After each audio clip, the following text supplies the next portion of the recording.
أخلاق أجاري حلا أمل غاري أخلاق أجاري قبيتنا كيستي كراها لا في أمل بريدة اتين هرن وليف دامنا قبيتنا كيستي أخلاق بريدة رسول ربي صلى الله عليه وسلم في حالا أمل فكين يتخين يارا وليادة شفنا فدي ربيتين قبيتنا كيستي على في أمل تلورا علماء دبسنا يسنف لهيسنا أخلاق أجاري أخلاق أجاري حالا أمل غاري صلوات الله وسلام وبارك يا والي على خير الخلق محمد يا أشرف المرسلين صاحب الشفاعة الكبرى في يوم الأهوال. بسم الله الرحمن الرحيم. هريا غاري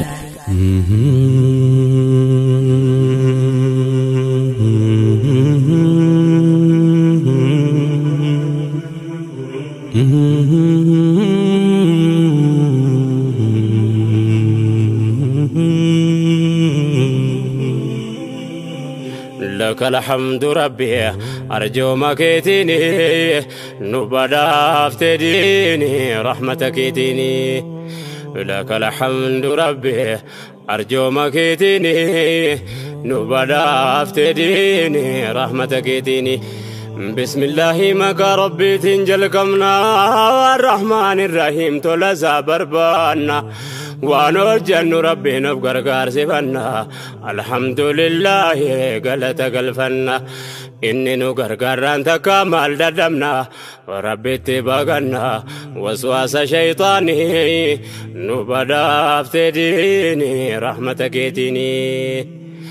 إرقما رحمتها وكرب نوكنه محمد كنيت رحمة بوفنه رحمة ابن كنيا من انجرمنه أهلي داب صحابتك لكم سنكمنه مؤمن تودا رحمتك دنه اتدنقل سوكنا ددنكمنه قفت رحمة نساء وجلان الرنه إسرك بربانه تكابران نبنه ربي سيكرنه قوتمت إيماني نبدا افتديني رحمتك تيني.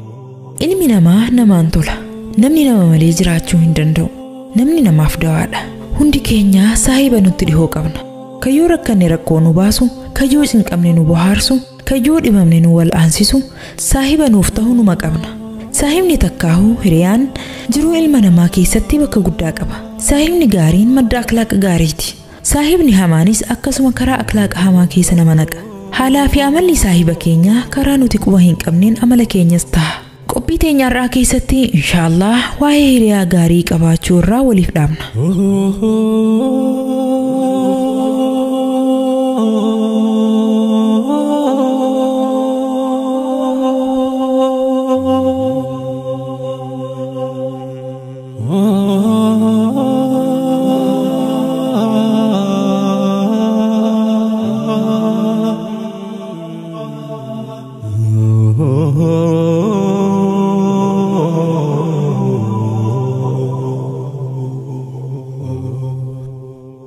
إرجمان ربي صلى الله عليه وسلم وآهر يوما في ولد فين مسلمة وجود بتنا كنجان فكيني مؤمن توتا كقامة كوتي قامة سانخيسا بكتا كيود كبسته قامنيها في قوتول لالاد كوبسانيتين كاترا يخين الريب ملي بلجان دوغادا مؤمن توني ولي فكا قامة كوتي قامني تكوس لبو تكاكوفا قب يو لبون سانجران نقامنيها في هندي جراتون دندو akkasuma yoo inni tokko keessa irrate kana fi wal gargaaree wal qabatee waliin deema jechuudha. Hadiisa biraatiinis mu'minni tokko mu'mina biraatiif akka jaarmee tokkooti. Inni tokko isa khaaniif irkoodha jaan sallallahu alayhi wa sallam. Kanaaf namni nuti saahiboomuu qabnuun kan hiriyaa godhannee waan garaa keenyaatti himannu خجمتشو تيني نولين جمدي ركوت الناس نولين قدتو خيو خفنا نول قبي يود دمنا نترسادي متهوكبا أكسمت اللي صاحبا كان خن عركتشو نكام برباچ سار هريوم ما في صاحب مان إسلام ما كيستي بك قدو قبدي هريا غاري جتشون نما هنكنا نتكب نوجين وفيتنو سماتيوتو هاتو ملي ركوت ينسن إرانو فروف كان كراتي نكاجيلچو تهوكبا Rakoo qabnu sawwajjiin kan dirreetti nama gatu ta'uu hin qabu. Hiriyaan gaariin kan yeroo nuti dogongoraan isa meene nutti dallanu osoo hin taane nama dhiifama nuuf godhee Rabbiif jecha nu gorfatu ta'uu qaba. Kanaafuu hiriyaa keenya of eeggannaa guddaadhaan filatuu qabna. Ergamaan Rabbiitis sallallahu alayhi wasallam waa'ee hiriyaa kana jajjabeessanii nuuf dhaamanii jiran. Namni tokko sababa hiriyaa isaa karaa irraa jallachuu danda'a. kanaaf namuu saahiba gaarii filachuu qaba jedhan. Haalaa fi amalli saahiba keenyaa osoo nuti quban qabne nu seena. Yoo saahiba gaarii qabaanne amaluma gaarii san irraa dhaalla. Yoo saahiba hamaa karaa rabbii irraa nama jallisu saahiboomnes osuma firraan beekin karaa jallinaa irra buuna. dhimma kanarratti rabbiin subhaanahu wa ta'ala quraana keessatti suuraa al-furqaan ayata 27-28 irratti akkana jedhe. ويوم يعد الظالم على يديه يقول يا ليتني اتخذت مع الرسول سبيلا يا ويلتى ليتني لم أتخذ فلانا خليلا. قيان قياما قيا كافرون شينار راقبيف جنينو يا شيناتي أصون إرقاساتي وجين خراساك أبدي جي شيناو يا بديتي أصون أبلو سنجال اللو قرأتشو بادين هاوجي نميس جلس سنان عناتا إيقا قابي قيا سني جلانا جيبو داف أرانتنا صاحب غاري قيا برو يسات صاحبو مخينا فين شينو إني صاحبو كامنا نموت خرا ربي رانو جلس نصون تاني نموت خرا سارت نججبي سوجين صاحبته كامنا يو صاحب غاري أرغني صاحب ما تنجبي سنيك أبتشو كامنا قلبي مسلموتا جالل ربي في جالل إركما ربي تولد إسان هدا كنافو وانت نتي والجالنو فيه والجبينو فربي فجج قفته قبا يو صاحبني كينيا دانغا ربي ربري غرسيني نوف ديبئو ديدي إرما فقاچتو إربرباچي سادا هاتو ملي لما دونفا كينيا تفججا إرابقاچون جالتما ميتي waan saahibni keenya nu miidhe obsuu fi qabna. Ergamaan Rabbii sallallahu alaihi wasallam guyyaa takkallee dhimma dhuunfaa isaaniitiif jedhanii nama jibbanii hin beekan. Sahaabonni isaaniitis Rabbiif jecha malee nama tokkollee dhimma dhuunfaa isaaniitiif jecha hin jibbine. Nutis namoota kanneen fakkeenya godhachuu qabna. Badii nurratti dalaganiif dhiifama gochuu qabna. Akkuma duraan dubbannetti yoo haraam ka dalagan taate akka naman arkinitti usnee bira kutuun hin taatu. Haraam isaan dalaganiif ka isaaniif dhiifama godhu Rabbii guddaadha. Ta'us garuu yoo hiriyoota keenya irratti waan hamtuu arkine isaan qeequu qabna. Yeroo isaan qeeqnu kana ammoo of eeggannoo godhuun barbaachisaadha. Hiriyoonni keenya dogongoranii yoo haraam takka dalagan waa hunda dura eebii isaanii dho'isuufii qabna. Bakka namoonni hedduu walitti qabamanitti isaan qeequu fi gorsuus hin qabnu. Hadiisa Abuu Daawud keessatti ergamaan Rabbii sallallahu alaihi wasallam nama badii muslima tokko dho'ise Rabbiin illeen badii isaa guyyaa qiyaamaanii dho'isaaf jedhan. Kanaaf badii inni dalagee dho'isinee bakka namni hin jirretti bakka nu lamaan qofti hin jirrutti gorsuu fi qeequu qabna. Hiriyoota keenya ni'maa Rabbiin isaaniif ooleef itti hinaafuu hin qabnu. Waan hiriyoonni keenya argatanitti gammaduu qabna. Inumaa hiriyoonni keenya jiruu gammachuu akka jiraatan dho'isaanis ta'ee ifatti du'aayii gochuufii qabna. Qalbii teenya hinaafaa irraa qulqulleessinee toltuu isaanii yaaduu qabna. Ergamaan Rabbii sallallahu alaihi wasallam waa'ee kanaa yoo dubbatan muslima tokko irratti hamtuu hin yaadinaa. Muslima tokkotti hin hinaafinaa. Daba isatti hin yaadinaa. Akkasumas dhiistanii biraa hin deeminaa. Yaa gabarran Rabbii obboleewwan waliif ta'a. Namni tokko obboleessa isaa kan muslimaatiin guyyaa 3 ol ooduu hin qabu jedhan Rasuulli sallallahu alaihi wasallam. Hadiisa kana muslimtu gabaase. Akkuma hadiisa kana irratti ibsametti obboleessa keenyatti hamtuu yaaduu hin qabu. Itti hinaafuus hin qabnu isaaf gammaduu malee. Jireenya keenya fooyyeffachuuf dhugaadhaan ergamaa Rabbii sallallahu alaihi wasallam jala deemuu qabna. Yoo rasuula keenya jala deemne sahaabota rasuulaa sallallahu alaihi wasallam fakkeenya godhanne inshaAllah jireenya gammachuutii fi milkii jiraan. Akkuma raaddii yookiin sa'aan harree jala oltu dhuufu barti ja'an sanitti namuutuu namuma wajjin oolu fakkaata.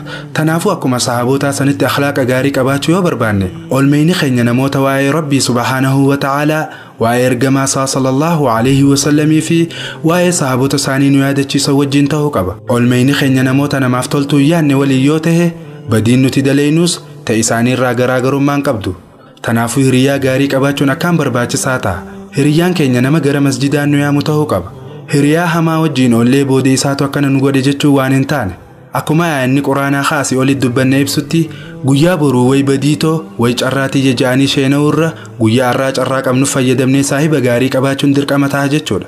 Eegaan kabajamtoota dhaggeeffattoota keenya waa'ee hiriyaa gaarii qabaachuu irraa dubbanne yoo jenne yeroon xiqqoon qofti nun geessu nutis har'aaf qabxuma barbaachistuu qofa irraa isiniif tuttuine. Tanaaf saahiba gaarii addunyaa fi akhiratti illee nu fayyadu Rabbiin hunda keenyaaf waa qoodu jechaa qophii har'aa asumarra goolabna.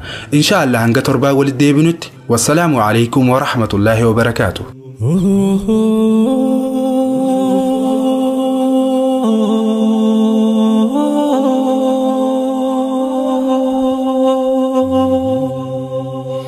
yaadaki ya kana namni anittakeeku namni islaama ta'eef amri rabbiin eegu namnan jedhu nama islaamummaa beeku kan waan khallaqame bakka dhaqu beeku kan jiru isaa hunda waa ofirraa eegu nama ofeegu namni diinirra waa eegu nama millaa ergama rabbi irra tofeegu namni isaan hordofe har'aa bor hin deegu rabbiin waa eegu amrii duniyaa diini nu badhaafte diini rahmata keetiini namni rabbiin bira milkaa'u asabu namni qawli rabbi qoma ofirraa qabu nama haqqii diinii eegu rabbi sana zabu kan akhlaaqa tole haala gaarii qabu haala kamirratti wakkiirratti of qabu isa mu'mintootaaf mataa gadi qabu aduwwii rabbi irratti xizaa imaanii qabu rakkinni dhuunfaasaa humaa sana jabu diinii isaa waatu inaalamu fayyaan qabu jiruutii kan qabu diiniin tuqamnaani nu badhaafte diini rahmata keetiini laka alhamdu rabbi arjooma keetiini nu badhaafte diini rahmata keetiini dhumarra wanti nu walitti dhaamannu namni rabbiif guyyaa qiyaamaatti amannu utuu diinii gaarii kan of hirkaa qabnu walitti gufannus walitti mufannus mana tokko jaarraa walirraan fagaannu obbolummaa dhaabne akka magarfannu akka dhibdee qabnu waliif dabarfannu akka bor gammannu mindaa sabriitiin nu badhaafte diini rahmata keetiini أمر إسلام ربي نها فامسيسو الدنيا آخرانو أكنان سيسو داهي كينيا ربي نو فججبسو ربي دنيا آخرانو هاقم أجيسو دنيا تجي نسرينو أحججيسو وانو ستي بلسينو فديسو سقالين إسلام أكن دران أساسو أما بودت الريت ربي نوفباسو نما أمتا كينيا فوانغاري فجاسو نراك بربي واندان نباسو نتاسسها الله نسريف كراباسو نجانو هاباسو ركو دنيا ديني نبدافت ديني رحمتك تيني نما حقي ربي تفجد صبرو ربين كراهن داني سها غرغارو كانو بولو مافجي چير وليفترو سوتو ما يجتا يوده منجرجرو ilma namaa miidhuu nam tokkoon dararuu rahmaan haala keenya tolcheen waasataruu mu'mintoota hundaa rabbiin anasaruu namni tika rabbii qabu waan khasaaru asitti dhaabbannu kana biraan tarru hamma rabbiin fedhe ijaa wal agarru du'aa kadhachuun akka wal gargaaru rabbiin waan asaru gargaarsa isaatiin nu badhaafte diini rahmata keetiini alhamdulillah jennee asitti dhaabbannu xumura dubbiidha wanti nu dhaammannu akka rabbii keenya jecha wal jaallannu akka ridaa rabbii ittiin barbaaddannu keessatti du'aayin akka wal yaadannu adada salaata fuula isaa dhaabbannu aalama islaamaa hundaaf kadhannu rabbiin kadhachuudhaan biraa dhaabbannu inni beeka waan nu keessaan itti mannu kadhanne harkaan dhabnu nuuf dhagaa'inni nu badhaafte diini rahmata keetiini لك الحمد ربي أرجو مكيتيني نبدأ ديني رحمتك تيني لك الحمد ربي أرجو مكيتيني نبدأ ديني رحمتك تيني برنوني زبنا واجبا نرتي yoo namni badii takka nurratti dalage dallanuun aadaa yoomuu hin jijjiiramne haa ta'u malee islaamummaan aarii fi dallansuu tana akka daangaa itti goonu nu barsiisti ergamaan rabbii sallallahu alaihi wasallam muslimin tokko obboleessa isaatiin